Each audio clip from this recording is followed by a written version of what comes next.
Un vero camionista si riconosce da due cose: da come guida e da come tiene pulito il proprio mezzo. Ed è proprio oggi che voglio farvi vedere questo kit della King Truck. Sì, è proprio un kit per la pulizia in aerogomme, perché diciamoci la verità, puoi lavare il camion quanto vuoi, ma sono i dettagli che fanno la differenza. E gli pneumatici sono uno di quelli. Adesso vi faccio vedere come si usa il kit.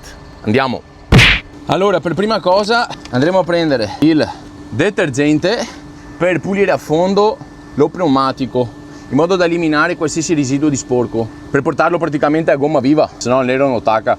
E infatti qua abbiamo il nero gomme e un recipiente per usare insieme il pennello. Ah sì, è spruzzetto, se no come sai che te fai. Allora, per prima cosa apriamo il tappo, mettiamo dentro l'espulsino là, perfetto, e adesso andiamo a spararlo su tutto lo pneumatico. Madonna, che profumo dal lime, proprio buono sto qua. Spruzziamo bene, facciamo 2 passate, guarda, anche ha un nebulizzatore interessante perché è uniforme, poi vedete. Boh, vai anche un po' sul cerchio, anche se l'ho pulito, ma bene. Adesso andiamo a prendere una spazzola e grattiamo bene. Amico, questa, ma potete usare anche una spazzola un po' più piccola, perché questa la uso per il camion in generale. Ok, adesso la gomma non era sporchissima, però vedrete che qualcosa andrà via sicuramente, perché qua cava via tutto, infatti si vedono un po' di residui.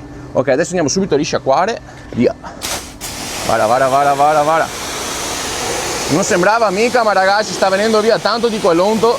Guarda che roba, là, anche al cerchio, un fiato. Vai, dai, che... boh, perfetto. Bene, adesso aspettiamo che si asciuga e dopodiché gli diamo il nero gomme. Vediamo il risultato qua. Sì ragazzi, è proprio tutta un'altra roba.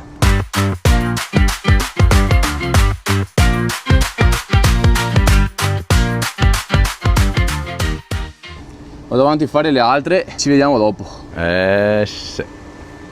Ragazzi, il video finisce qua. Se il risultato vi è piaciuto scrivetemelo qui nei commenti, anche se non vi è piaciuto. E come vi ho detto prima, andate nel sito di kingtruck.com e là trovate una valanga di roba per prendervi cura del vostro camion. E come sempre ci vediamo al prossimo video. Ciao!